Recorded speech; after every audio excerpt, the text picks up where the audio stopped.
Hi friends, எல்லாருக்கும் வணக்கம். Welcome to Dhana's fusion. நம்ம இன்றைக்கி ஒரு சூப்பரான கார சட்னி, அதாவது உப்பு மிளகாய் சட்னி எப்படி செய்கிறதுன்னு பார்க்க போகிறோம். இது வந்து இட்லி, சாதம், அப்புறம் தோசை, எல்லா வகையான டிஃபன் வெரைட்டிக்கும் சாப்பிட்லாம். இப்போ தான் நம்ம சேனலுக்கு வரீங்கன்னா சப்ஸ்கிரைப் பண்ணிட்டு பாருங்கள். அப்போ தான் நான் போடுற வீடியோ உங்களுக்கு உடனுக்குடனே வரும். இப்போ வாங்க வீடியோக்குள்ளே போய் இந்த கார சட்னி எப்படி செய்கிறதுன்னு பார்க்கலாம். இப்போ ஃபஸ்ட்டு வந்து ஒரு தண்ணி ஒரு அரை டம்ளர் அளவுக்கு ஊற்றிக்கோங்க. ஃபஸ்ட்டு வந்து 3 கலருக்காக காஷ்மீர் மிளகாய் நான் சேர்த்திருக்கேன். அடுத்ததான் வரமிளகாய் ஒரு 12 சேர்த்திக்கோங்க. உங்கள் காரத்துக்கு தகுந்த மாதிரி நீங்கள் கூடியோ கம்மியாகவோ சேர்த்திக்கோங்க. இப்போது அடுத்ததாக வந்து இது ஊற வச்சதுக்கப்புறமா புளி வந்து ஒரு லெமன் சைஸ் அளவு புளி எடுத்துக்கோங்க. அதையும் வந்து தண்ணியில் ஊற வச்சுக்கோங்க. நான் கொஞ்சம் லேட்டாக செய்கிறனால பச்சை தண்ணியில் ஊற வைக்கிறேன். நீங்கள் வேணால் சுடுதண்ணியில் வச்சு ஊற வச்சுக்கோங்க. டக்குன்னு அது ஊறிடும், சீக்கிரமாகவும் செஞ்சிடலாம். இப்போ இது நல்லா ஊறட்டும். ஊறினதுக்கப்புறம் இது எல்லாத்தையும் நம்ம மிக்ஸி ஜாரில் போட்டு அரைக்கலாம். இப்போ நல்லா ஊறி வந்துருச்சு. இதை வந்து நம்ம தண்ணியெல்லாம் எடுத்துகிட்டு மிக்ஸி ஜாரில் சேர்த்திக்கலாங்க. சேர்த்துட்டு தண்ணி வந்து கொஞ்சமாக விட்டு நல்லா நம்ம அரைச்சி எடுத்துகிட்டு வந்துடலாம்.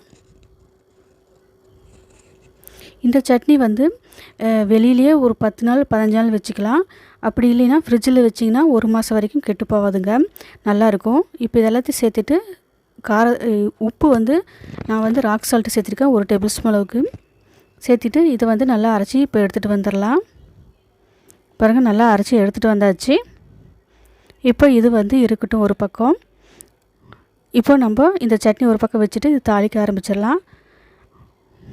பூண்டு வந்து ஒரு 15 பல் பூண்டு இந்த மாதிரி சின்ன சின்னதாக கட் பண்ணி வச்சுக்கோங்க. அடுத்ததாக ஒரு பெரிய மீடியம் சைஸ் வெங்காயம் கட் பண்ணிக்கோங்க. சின்ன வெங்காயம் இருந்தாலும் அதுவும் ரொம்ப நல்லதாக இருக்கும். இப்போது ஒரு கடாயை வச்சுக்கோங்க. ஸ்டவ் ஆன் பண்ணிவிட்டு இது நல்லா சூடாகட்டும். சூடானதுக்கப்புறமா இது கூட நல்லெண்ணெய் ஊற்றிக்கோங்க. நல்லெண்ணெயில் செய்கிறப்ப தான் இந்த சட்னி வந்து டேஸ்ட்டு வந்து நல்லாயிருக்கும். இப்போ இந்த நல்லெண்ணெய் நல்லா சூடாகட்டும். சூடானதுக்கப்புறமா பெருங்காயம் ஒரு சின்ன சைஸ் சேர்த்திக்கோங்க. அடுத்ததாக கடுகு, உளுத்தம்பருப்பு 1 டேபிள் ஸ்பூன் அளவுக்கு சேர்த்திக்கோங்க. இது வந்து நல்லா பொரிஞ்சு வரட்டும். இது நல்லா பொரிஞ்சதுக்கப்புறமா நம்ம நறுக்கி வச்சுருக்கிற பூண்டு, வெங்காயம் இது எல்லாத்தையும் நல்லா சேர்த்திருங்க. சேர்த்துட்டு இது நல்லா வதக்குங்க. நான் வந்து கருவேப்பிலை ஒரு கொத்து அளவுக்கு போட்டிருக்கேன். இது வந்து நான் சீக்கிரம் முடிச்சிருவேன், அதனால் சேர்த்திருக்கேன். நீங்கள் ரொம்ப நாள் ஸ்டோர் பண்ண மாதிரி இருந்தால் கருவேப்பிலையை யூஸ் பண்ணாதீங்க. இப்போ இது பாருங்கள், நல்லா செவந்து நல்லா பொன்னிறமாக நல்லா வதங்கி வந்திருக்குது. இந்த மாதிரி வதக்கணும். இப்போ நம்ம அரைச்சிட்டு வந்திருக்கிற பேஸ்ட்டை வந்து இது கூட இப்போது சேர்த்திக்கோங்க. இப்போ இந்த பேஸ்ட்டெல்லாம் சேர்த்திட்டு மிக்ஸி ஜார் அலம்பின தண்ணி வந்து கொஞ்சமாக விட்டுக்கோங்க. விட்டுட்டு இப்போ வந்து இது வந்து மீடியம் ஃப்ளேம்லேயே நல்லா வச்சு வதக்குங்க.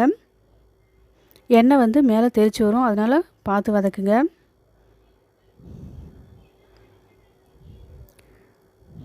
இது வந்து மீடியம் ஃப்ளேம்லேயே ஒரு 10 நிமிஷம் இல்லைனா 15 நிமிஷம் நல்லா வதக்குங்க. எண்ணெய் வந்து நல்லா பிரிஞ்சு வரணும். இப்போ பாருங்கள், நல்லா கொதிச்சு வருது. இப்போது இருந்ததுக்கும் இப்போ பாருங்கள் நல்லா வதங்கி எண்ணெயெல்லாம் ஓரளவுக்கு விட்டு வந்திருக்குது. இன்னும் கொஞ்சம் நேரம் வதக்கலாங்க.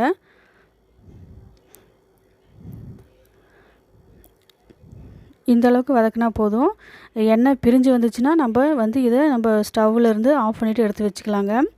பாருங்கள், எண்ணெயெல்லாம் நல்லா கக்கி வெளியில் வந்திருக்குது. இந்த ஸ்டேஜில் தான் வந்து நம்ம ஸ்டவ் ஆஃப் பண்ணிடணுங்க.